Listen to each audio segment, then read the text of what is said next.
Buenos días. Me llamo Raphael Bemporad de BBMG a Brooklyn, New York. Es un gran placer estar con todos ustedes aquí en Barcelona.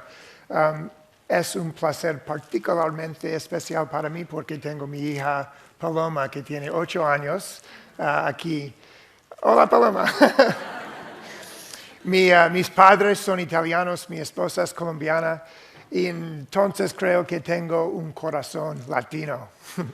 Vamos adelante en inglés, pero gracias por su paciencia.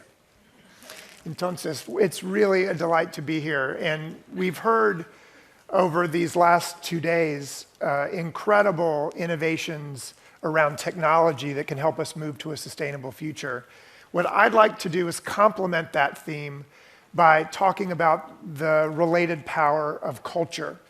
One of the great advantages of sustainable brands and looking at the lens of design and development and systems thinking through the lens of brand is that brands hold all of the dimensions of value, economic value, technological value, environmental value, but what I'd like to talk about is cultural value and the power of leveraging brands and leveraging culture to create ways of creating value and brands and systems and relationships that can truly transform our economy, our culture, and our planet. So what I'd like to talk to you about is some work we've done, BBMG and our partners at GlobeScan, tracking cultural trends through 4 years of quantitative and qualitative research across 22 different countries. So now we've been able to sort of compare this year over year, and we've found a very profound shift at the intersection of consumers' personal values, the things that matter most to them, the things that define their lives, their aspirations, and their behavior in the marketplace. And so based on 4 years of research and including research that we just got back from the field last week. So this is the first time this has ever been presented. Research about a new segment called the Aspirationals, and in particular, how the Aspirationals are shifting sustainability from obligation to desire. So we've really reached a tipping point in sustainability at a moment of great opportunity. In the old paradigm, for the first, say, 20 years of green marketing or sustainability when it came to the marketplace, it was really an obligation. It was very much like medicine. It may have been good for us and good for the society, but it really didn't taste very good, and it wasn't very pleasurable. And right now, with great brands that we're seeing here today, like El Naturalista, like Interface, like brands like Patagonia, what we found is that we've just reached a tipping point, moving from brands that were obligations to brands that are desirable and delightful. And right now, particularly in a market like Spain, there's an opportunity to move first, to more deeply embed sustainability into the way that you create, design, share, and communicate brands so that we live in the age of and in the realm of desire. And now we have an opportunity for differentiation and for leadership before it becomes ubiquitous, which I promise you in the next 10 to 15 years, it will be simply a price of doing business. Now, this shift is based on changing consumer expectations. It's a colleague of ours at Jack Daniel said, it's from the tyranny of or to the power of and. It used to be that it was either sustainable or functional, sustainable or beautiful, sustainable or affordable. But now with will.i.am and EcoCycle, or Warby Parker, an incredible fashion brand in the United States, Nike with Flyknit and their innovations in apparel, it's the both and we're embedding and delivering sustainability as part of a differentiating and better design proposition. And this shift is being fueled by aspirationals. It's a segment in the marketplace that we'll talk about in depth now that are young, wired, optimistic consumers who have tremendous strength in emerging markets and in the developing countries as well. Now, the way we understand aspirationals is on 2 dimensions. On the left, you can see materialism. These are things like, I love to shop. Things like, I care a lot about how I look and my style, my identity, my social status. And I influence others about trends and causes. And on the bottom, you can see social and environmental values. And if you look at the spectrum of sustainability, from the most committed to the least committed to sustainability and sustainability values, both social and environmental, about 15 to 25% or so are advocates. These are people who are deeply committed to sustainability, orient the way they see the world and make decisions around sustainability.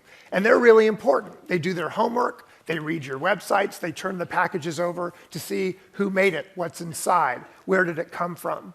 And we have to deliver for advocates on our substance, on the actual policies and practices.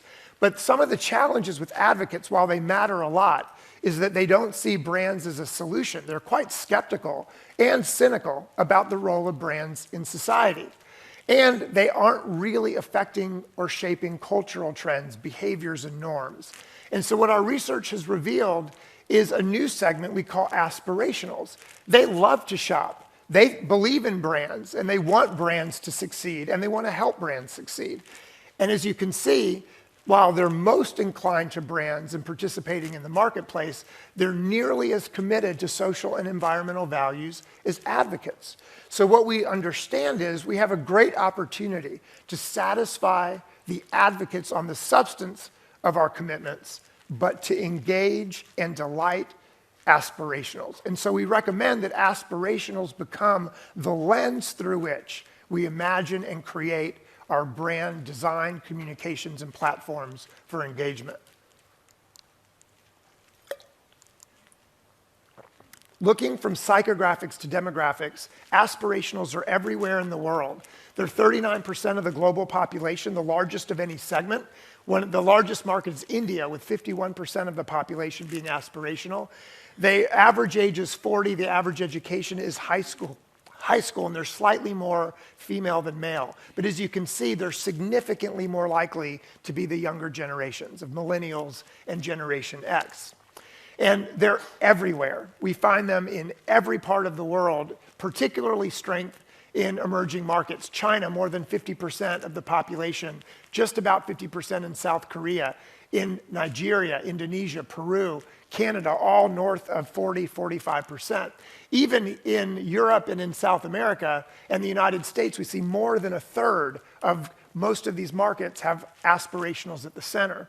And looking specifically in Europe and in Spain, more than 35% in the UK. France is 29%, but because they have a very large population of advocates.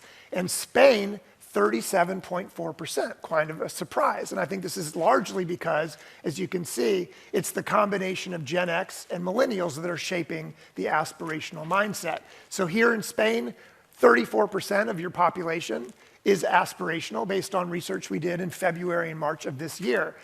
44 is the average age in some college, so either participating in or entering college is the average education.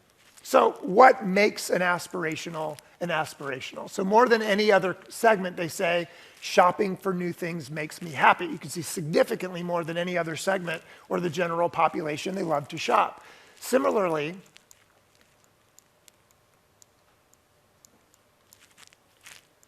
I don't know, there we go. Style and social status really matters to aspirationals. I want to stand out by the way I look in my style.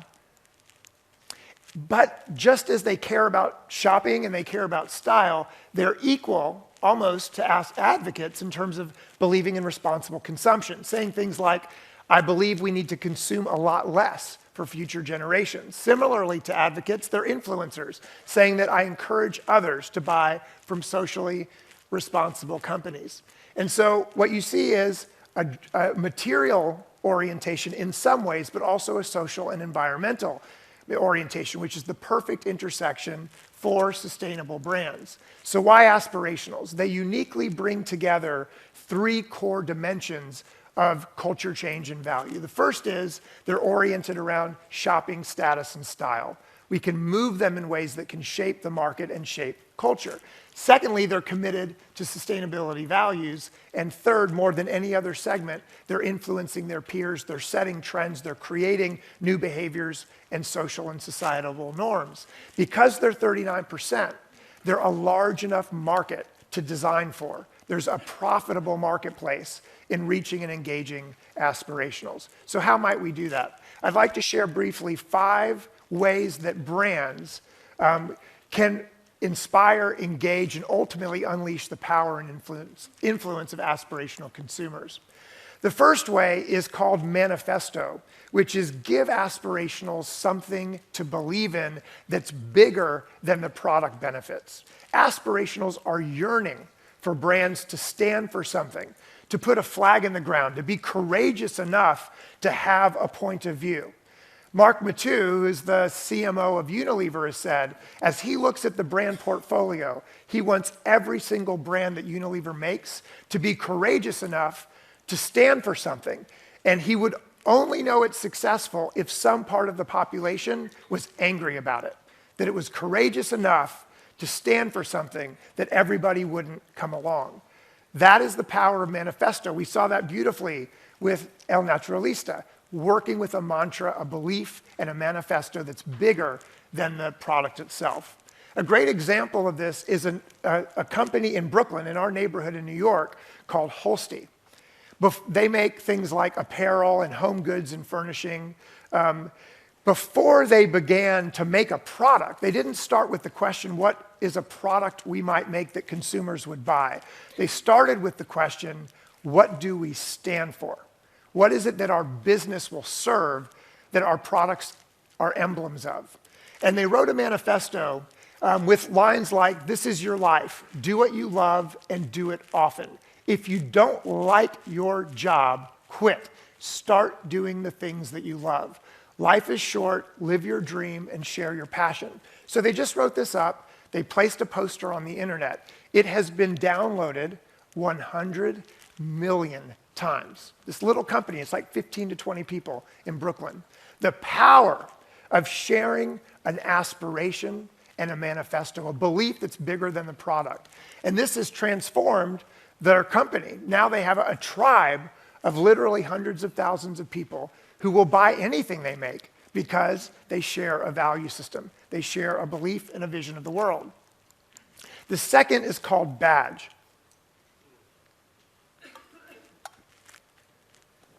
And badges give aspirationals a community to belong to.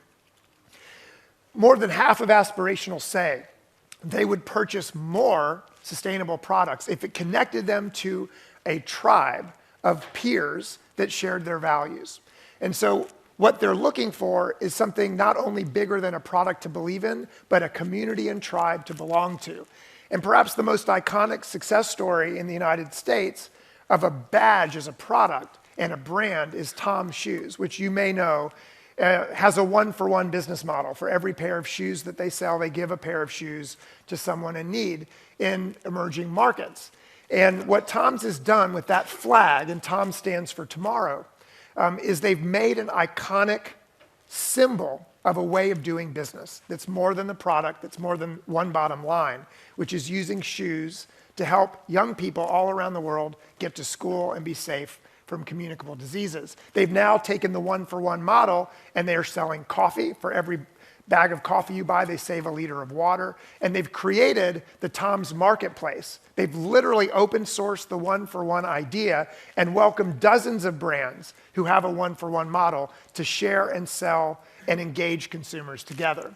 The third is called megaphone, which is amplify our voice and our creativity. More than any other segment, about 53% of aspirationals say they would love to share their ideas, their opinions, and their experiences with brands to help design better products or to create solutions together to society's challenges that we face. And a great example of megaphone tapping the creativity of consumers and moving them from consuming to creating is GE Garages. In the United States, General Electric has created these mobile units which have 3D printers and fuel injection molders, and they bring their engineers and designers and product developers into communities, and they welcome everyone to either use their equipment to design and build their own ideas or GE Ventures, their investment arm, creates challenges and then brings the community together to help create solutions. The ones that work, they move into the investment fund and the pipeline for development through GE. So what you see with GE is they've realized, and we've heard this today, that the answers don't come from some of us, they come from all of us. And they're empowering the voice and the creativity of consumers to literally create the solution together. The fourth is called currency, which is give aspirationals social status and something meaningful to share. I think one of the great transformations of how we connect with each other through Instagram or Snapchat is that we're documenting every moment of our lives. The challenge is not much of that or not all of that is particularly meaningful, nor is it connected to any deeper value system or aspiration or human motivation. And so what if we took the human innate desire for sharing and for social status and for validation and harness that for a more aspirational and human purpose?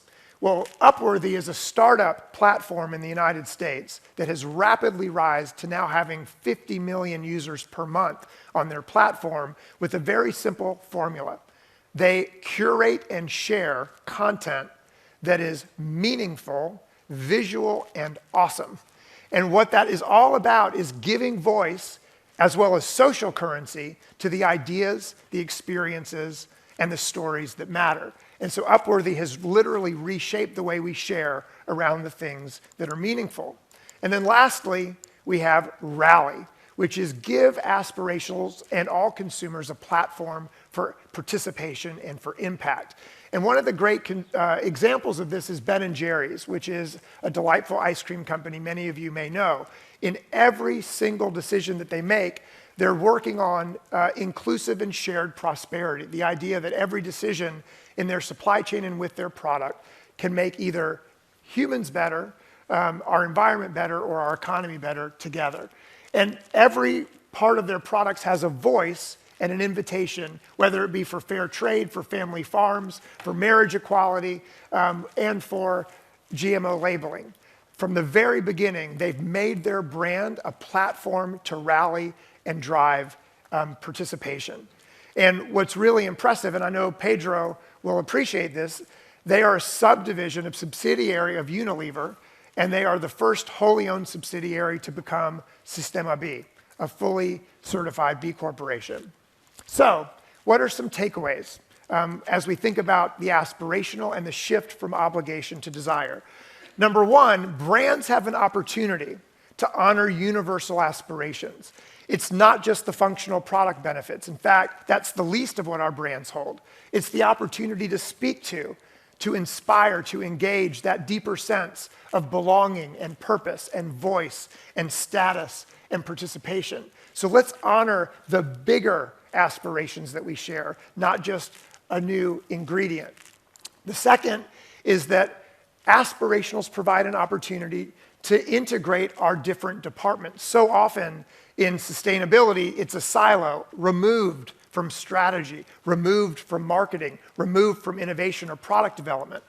However, if we use aspirationals as a lens, as a unifying force to design for their aspirations, for currency, for their values and their participation, we actually create a multiplier effect by bringing strategy, marketing, sustainability, product development, consumers as creators, and our producers together to solve and design. And so the second is bring us together with a common lens. And then finally, an opportunity to reinvent what brands in the 21st century are all about. We believe sustainable brands disrupt and delight.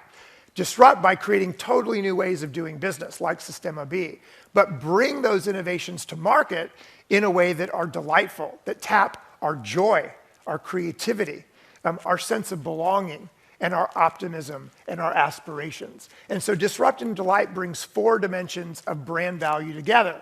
A higher brand purpose, that flag in the ground and manifesto, with business growth driving the economic motivation that makes it all possible, with social and environmental impact and consumer participation. By bringing these 4 elements together, we can design brands that are meaningful, that are aspirational and impactful for all of us in the 21st century. So our team at BBMG created a short video poem that speaks to the aspirational spirit and the opportunity for brands. So if we could just show that one short clip. Thank you very much. Muchísimas gracias.